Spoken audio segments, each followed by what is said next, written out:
एक बार फिर से आप सभी का पहली बार आपका जो 12th क्लास है उनका ये वीडियो मैं डाल रहा हूँ। हम लोग अभी तक 4 चैप्टर पढ़ चुके थे। हमारा जब तक लॉकडाउन नहीं हुआ था उस समय हम तक पढ़ चुके थे। तो आज हम शुरू फिर से कर रहे हैं आपका क्लास। उम्मीद करते हैं कि आपका क्लास अब निरंतर चलता रहे। जो छूट चुका है उसको हम लोग कवर भी करते चलेंगे, चाहे वो ग्रामर पोर्शन हो या आपका ये कहानी है, चाहे कविता, उन सभी को हम लोग लेते चलेंगे। जो छूटा उनको छोड़ा जाए और हम लोग आगे बढ़ते हैं। तो कहानी हमें पढ़ना है, आज है रोज। अब रोज क्या होता है? हम लोग कहते हैं हम रोज़ ये काम करते हैं, हम रोज़ वो काम करते हैं। रोज़ मतलब क्या होता है? अगर एक मशीन को देखा जाए, जो एक मशीन होता है उसका काम क्या है? एक ही तरह का होता है। जैसे जो घड़ी होता है, आप अगर घड़ी को देखा जाए, एक घड़ी है, आपके घर में घड़ी है, तो उसका पूरा जो काम है वही है कि वो क्या है कि एक तरह से रोज़ एक ऐसे मतलब उसमें कोई भी आप में उसमें कोई भी उल्लास, उत्साह या कुछ अलग करने की चाहत आपको नज़र नहीं आती है। मशीन, अगर कोई कहता है कि कोई आदमी मशीन बन चुका है तो इसका मतलब क्या है कि उसके ज़िंदगी में खुशी, उत्साह, उल्लास, प्रेम, भावना सब क्या हो गया है? शून्य हो चुका है। तो यह कहानी उसी के रूप में प्रस्तुत करती है। सच्चिदानंद हीरानंद बत्सायन अगय के द्वारा यह लिखा गया कहानी है, जिसे सबसे पहले इन्होंने 1934 में लिखा था गैंग्रीन शीर्षक के नाम से, जिसे बाद में इन्होंने क्या कर दिया? रोज कर दिया। इस कहानी में लेखक एक अपनी जो दूर की बहन होती है, दूर की बहन मालती, उसके बारे में उन्होंने लिखा है। जो यह रचना है यह मुख्य रूप से क्या है कि वह आत्मकथा के रूप में उन्होंने लेखक ने प्रस्तुत किया है। लेखक परिचय का मैं वीडियो आगे में आपको मिल जाएगा, उसमें पूरा दिया हुआ है। लेखक परिचय के बारे में पूरा मैंने आपको डिटेल से लिखकर दे चुका हूं। लेकिन याद रहे, लेखक परिचय में मैंने कोई बुक के बारे में, उनकी रचना के बारे में उतना डीप से नहीं बताया है, क्योंकि उतनी बात बताना थोड़ा मुश्किल होता। तो आप लोग कोशिश यह नहीं की जाए कि हम जितना बताएं उतना ही आपको याद करना है। आप क्वेश्चन बैंक देखिएगा, खासकर आपको जब से 100 नंबर का सवाल हुआ है तो आपको हिंदी में अच्छा नंबर लाने के लिए आपको 8 सब्जेक्ट, जो 8 में जो 100 नंबर का हुआ था उनका लेकर आपको देखना पड़ेगा। तो बात होती है कि वह दूर की बहन होती है जिसकी शादी क्या है, लेखक मतलब 2 साल पहले ही हुई है। अब मालती क्या है, मालती के घर जब लेखक पहुंचता है, जो अगय जी हैं वो जब पहुंचते हैं तो उसके घर का जो वातावरण है, जो माहौल है, उनको देखकर वो क्या होते हैं, उनको बड़ा अजब सा घुटन महसूस होता है। उनको ऐसा प्रतीत होता है कि किसी घर पे किसी का मनहूस चीज़ का साया पड़ चुका है, कि जिस घर में खुशी नहीं हो, किसी के आने का उल्लास न हो, कोई अच्छी बातें न हो, ऐसा लगता है एकदम शून्य भाव है। जैसे किसी के मरने, जब कोई आदमी किसी के घर पे मर जाता है, अगर वैसे घर में किसी का शांति हो तो किसी का ही मन सोचने को मजबूर हो जाता है कि ऐसी क्या परिस्थिति रही होगी जिस कारण ऐसा यहाँ का माहौल बन चुका है। तो यह कहानी उसी पे आधारित है। तो कहता है कि इस कहानी को पहले गैंग्रीन शीर्षक के नाम से 1934 में लिखा गया था, पर बाद में इसे रोज करके क्या है, रोज शीर्षक कर दिया गया है। कहानी के जो प्रमुख पात्र है क्या है, कहानी का जो प्रमुख पात्र है मालती। क्या है? मालती जो लेखक है क्या है कि बहन है, दूर की बहन है। मालती का पति क्या है? मालती का पति कौन है? डॉक्टर महेश्वर है। कौन है? जो ये पति हैं, जो डॉक्टर महेश्वर है, जो वहाँ के ही क्या है, जहाँ पर है वहाँ के ही छोटे से अस्पताल में क्या है, ये एक सर्जन है, डॉक्टर है।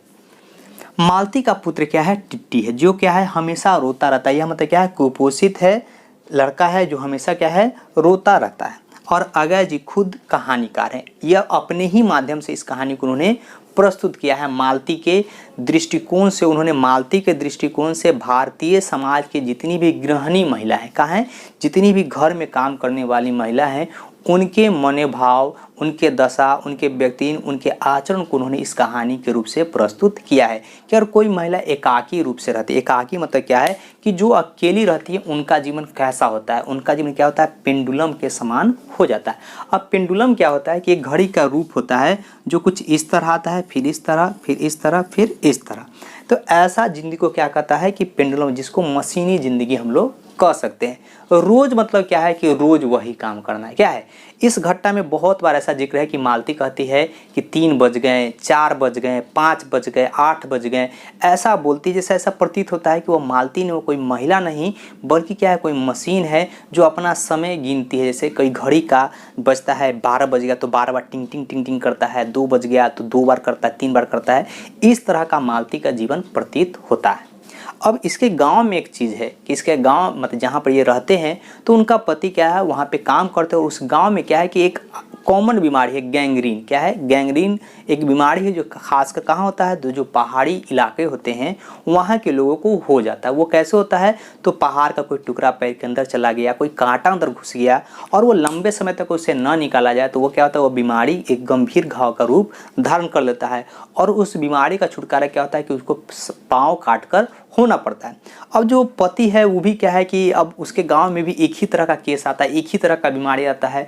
तो जो महेश्वर जो पति है, डॉक्टर महेश्वर है, उनका भी जिंदगी नीरस है और उस नीरसता ने क्या किया, मालती का भी जीवन क्या किया है, नीरस से भर चुका है। लेखक कहता है कि जब वो मालती जब छोटी थी, जब उनसे पहले मिलती थी तो मालती क्या होती थी कि बहुत ही खुशहाल मतलब बहुत हंसमुख प्रतिभा की लड़की थी, एकदम चंचल स्वभाव की थी, मतलब हर चीज़ करने में एकदम खेल कूद में हर चीज़ में आगे थी। लेकिन जब शादी होता है, अब मात्र शादी का मात्र 2 साल है और 2 साल में एक बच्चा होता है, और जब लेखक उससे मिलने आता है, लेखक वो भी 4 साल बाद उससे मिलने आ रहा है, और मिलने 4 साल बाद जब मिलता है तो उस जो उसकी इतनी अच्छी दोस्त होती है, मतलब इसमें लेखक कहता है कि वो मेरी बहन है लेकिन हम बहन से बहुत ज़्यादा है, हम लोग क्या है, सखी है। मतलब क्या, हम लोग एक दोस्त हैं। दोस्त का मतलब क्या है कि हम जो बात अपने भाई से नहीं कह पाते हैं वो हमने अपने दोस्तों से कहते हैं। वो उस तरह का मित्रता वाला चीज़ है। लेकिन जब लेखक पहुंचता है उसके घर पे तो वो उसको खुशहाली नहीं देखता है। वो उसका मतलब जब किसी हमारे घर पे कोई अपने बहुत ज़्यादा प्रिय हमारे आदमी आता है तो हम लोग क्या होते हैं, बहुत ज़्यादा एक्साइटेड हो जाते हैं।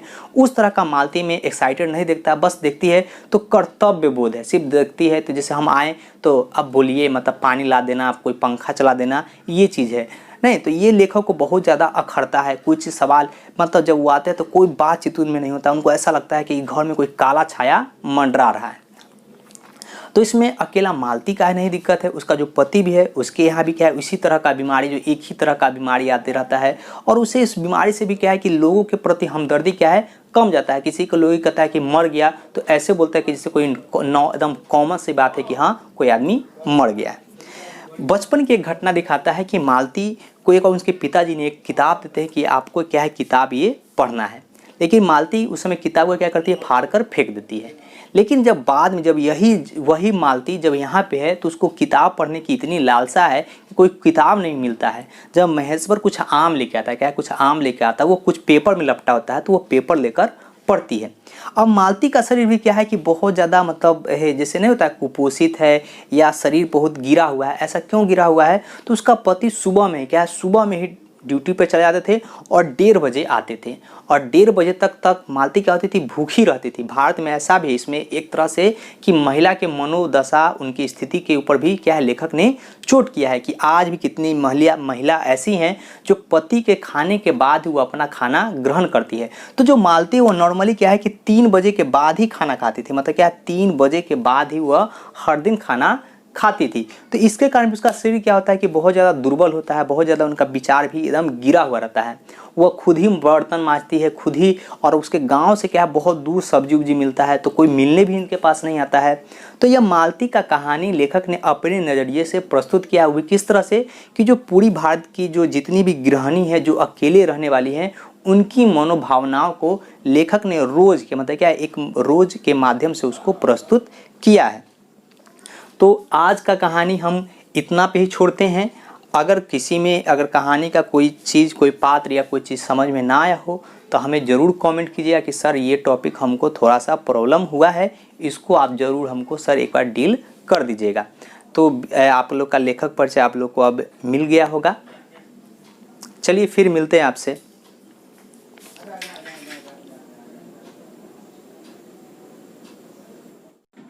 तो हमारी जो कहानी है रोज, इसका आज हम लोग लेखक परिचय पढ़ रहे हैं। कहता है लेखक परिचय, तो सबसे पहले कहता है रोज के कहानीकार जो हैं वो है सच्चिदानंद हीरानंद वत्सायन अगय। इनका छोटा नाम अगय है। तो अगय जी का जन्म 7 मार्च 1911 को उत्तर प्रदेश के कहाँ था, तो उत्तर प्रदेश के कुशीनगर के कोसाया में हुआ था। याद रहे, उत्तर प्रदेश के कुशीनगर के कोसाया नामक स्थान पे हुआ था। इनके माता और पिता का जो मूल निवास स्थान था वो कहाँ था, पंजाब के करतारपुर था। आप लोग पढ़े होंगे करतारपुर कॉरिडोर, जो क्या है पंजाबियों के लिए एक बहुत ही बड़ा स्थान है। अगय जी के माता का नाम बेअंती देवी, तो पिता का नाम डॉक्टर हीरानंद शास्त्री था, जो क्या थे, एक पुरातत्व विभाग में क्या थे, मतलब डॉक्टर थे, या मतलब उनको क्या कहते, प्रोफेसर थे। मतलब प्रोफेसर को भी हम लोग क्या कहते हैं, डॉक्टर से कहते हैं। कहता है इनकी जो शिक्षा है, इनकी शिक्षा मूल रूप से लखनऊ से शुरू हुई थी और इन्होंने इंटर में 1927 में इंटर की परीक्षा मद्रास क्रिश्चियन कॉलेज से पास की थी। इन्होंने अच्छी खासी पढ़ाई भी की थी, लेकिन इनका क्या था कि ये आंदोलन में जब भाग लेते हैं तो ये मतलब जब हमारा देश गुलाम था तो ये आंदोलन में भाग ले रहे थे, तो उस समय हमारी क्रांतिकारी गतिविधियों का इनको गिरफ्तार कर लिया जाता है, जिसके कारण ये ग्रेजुएशन की पढ़ाई भी किए हैं, उसके बाद वो पढ़ाई क्या करते हैं, छोड़ देते हैं। कहता है अगय जी को अनेक भाषाओं का ज्ञान रखते थे। अगय जी जो थे उन्हें बहुत सी भाषाओं का ज्ञान था, जैसे संस्कृत, अंग्रेजी, हिंदी, तमिल, फारसी आदि। कहता है अगय जी ने क्रांतिकारी आंदोलन में भाग लेने के कारण कई बार गिरफ्तार हुए। उन्हें अनेक पुस्तक, नाटक एवं पत्रकारिता का संपादन किया है। अगय जी भी जो थे उन्होंने बहुत से पुस्तक का, नाटक का, पत्रकारिता का संपादन किया है। उनकी प्रमुख कृति अगर उनको देखा जाए तो वो बहुत कम उम्र में क्या कर रहे थे, वो अपना कहानी लिखना शुरू कर दिए थे। लेकिन उनकी जो प्रमुख रचना, जो पहली रचना है 1924 में स्काउट पत्रिका सेवा में क्या हुआ था, प्रकाशित हुई थी। इन्होंने नदी के, देखिए हर राइटर का आपके जब आप 10वीं आती 12th में है और आपका एग्ज़ाम अब 100 नंबर का होने वाला है, तो आपके बुक में बहुत सा किताब का नाम होगा, रचना का नाम होगा, तो मैं कहूँगा कि आप सभी आदमी उसको याद करेंगे। ऐसा कोई तुक्का नहीं है कि हम मतलब हम जितना बुक का नाम दिए हैं वही बुक आपसे पूछेगा, आप लोग उसको भी देखेंगे। ये तो मैं बस छोटा सा एक जीवन परिचय के रूप में बता रहा हूँ, मैं याद करने के रूप से आपको नहीं बता रहा हूँ, बस इनका जीवन परिचय दे रहा हूँ आपको। ठीक उसी प्रकार आगे कहता है कि उनकी जो स्काउट पत्रिका है से मतलब प्रकाशित हुई थी, उन्होंने नदी के दीप, अपने अपने अजनबी, एक बूंद सहस उछला, आंगन के पार, सदा नीरा, हरी घास पर एक क्षण भर, अनेक रचना उनकी रही है। अगर देखा जाए तो उनकी जो रचनाएं हैं, जैसे आनंद बंधु निकालते थे, इंद्र सभा नामक नाटक भी लिखे हैं, और 1925 में अंग्रेजी में एक उपन्यास भी लिखते थे। अगर उनका कहा जाए जो अगय जी हैं, अगय जी का कुछ मतलब उनको प्रमुख सम्मान भी प्राप्त हुआ है। अगय जी को साहित्य अकादमी क्या है कि साहित्य अकादमी पुरस्कार नवाजा गया है। भारतीय ज्ञानपीठ तथा शुग्रा क्या है, शुग्रा जो आपको युगोस्लाविया क्या है, युगोस्लाविया एक स्थान है, वहाँ का अंतर्राष्ट्रीय स्वर्णमाला पुरस्कार से उनको अलंकृत या प्रदान किया गया है। यह उनकी बहुत मतलब आप समझ सकते हैं कि उनके साहित्य में किस तरह का उनकी रचना था, जिसके कारण उनकी इतनी प्रभाव है कि उन्होंने क्या किया है कि उनको बहुत सा मतलब पुरस्कार भी उनको प्राप्त हुआ है। उनकी एक प्रमुख नाटक है प्रियदर्शी। याद रहे, यह जो पॉइंट है प्रमुख नाटक, ये आपको याद होना ही चाहिए। कहता है अगय जी हिंदी साहित्य के आधुनिक साहित्यकार में से एक थे। क्या थे, जो अगय जी थे वो हिंदी साहित्य के आधुनिक साहित्यकार में से एक थे। याद रहे कि अगय जी से पूछेगा कि वह कैसे कवि लेखक थे, तो हिंदी के आधुनिक साहित्य के क्या थे, वो कवि थे। एक और चीज़ है आपके लिए इम्पोर्टेंट चीज़ है, जो कहते हैं कि जो आपके सच्चिदानंद हीरानंद बत्सायन अगय है, उन्होंने रविन्द्रनाथ ठाकुर द्वारा रचित गौरा, आप 10वां में पढ़े होंगे, गौरा का जो बंगाली में उन्होंने बांग्ला में जो लिखा है, उसका हिंदी में इन्होंने ही क्या किया था, अनुवाद किया है। अगर देखा जाए कुछ बात और भी है, जैसे उपन्यास के बारे में देखा जाए तो कुछ उपन्यास भी आप लोग नोट कर लेंगे। कुछ उनके उपन्यास जैसे शेखर एक जीवन प्रथम भाग, द्वितीय भाग, नदी के दीप, अपने अपने अजनबी, कविता संकलन भी इन्होंने कविता भी लिखा है, कहानी भी लिखे हैं, रचनाएं भी लिखे हैं। तो उम्मीद करते हैं कि सभी आदमी उसको थोड़ा बहुत देख लेंगे। तो कहानी हम अब इनकी एक और पॉइंट रह गई है, इनकी मृत्यु 4 अप्रैल 1987 में हुई थी। याद रहे, इनकी मृत्यु 4 अप्रैल 1987 में हुई थी।